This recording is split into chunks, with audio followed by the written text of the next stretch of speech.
वाशिष्ठी नदीत उडी घेतलेल्या दाम्पत्यापैकी महिलेचा मृतदेह आढळून आलाय। शुक्रवारी सकाळी हा मृतदेह हाती लागला। मूळ साक्री धुळे येथील निलेश अहिरे आणि त्यांची पत्नी अश्विनी अहिरे यांनी गांधारेश्वर पुलावरून वाशिष्ठी नदीत उडी मारल्याची घटना घडली होती। तेव्हापासून एनडीआरएफचे पथक, पोलीस या दोघांचा शोध घेत होते। अखेर शुक्रवारी सकाळी महिलेचा मृतदेह हाती लागला आहे।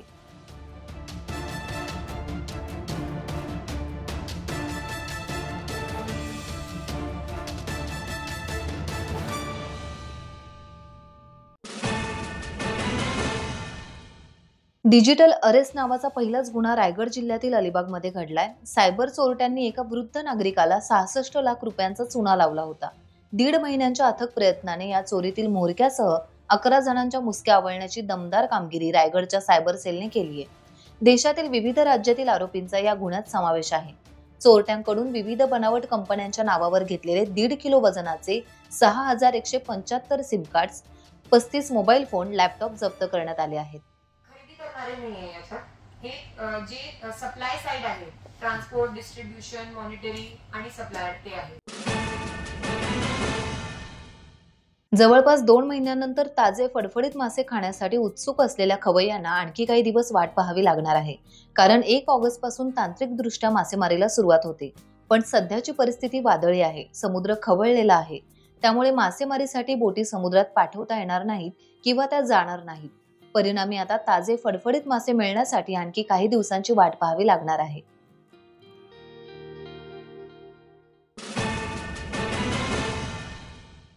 मुरुड शहराला पाणी पुरवठा करणाऱ्या गारंबी धरणामध्ये पोहण्यास मनाई असताना देखील कित्येक अतिउत्साही पर्यटक पोहण्याचा आनंद लुटण्यासाठी प्रयत्न करताना दिसून येतात।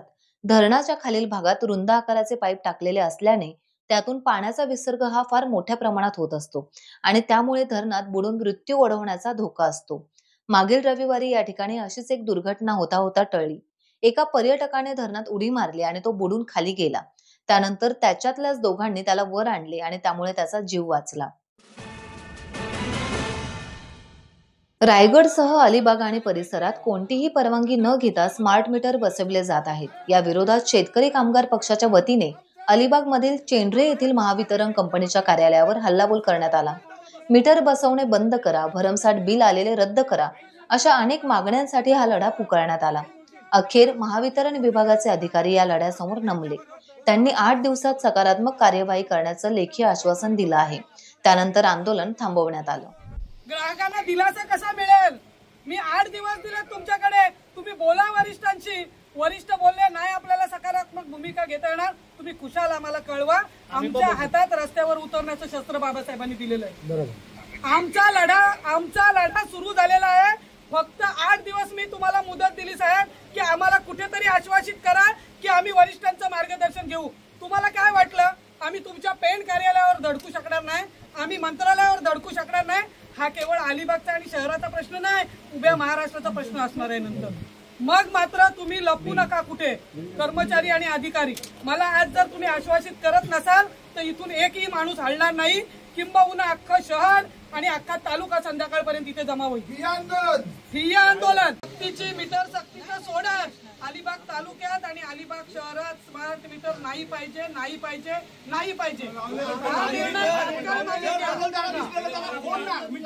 तुम्ही मीटर लावले त्यांचे तात्काळ काढून घ्या आणि पूर्वीचे मीटर तुमच्या कर्जात पूर्ववत करून द्या।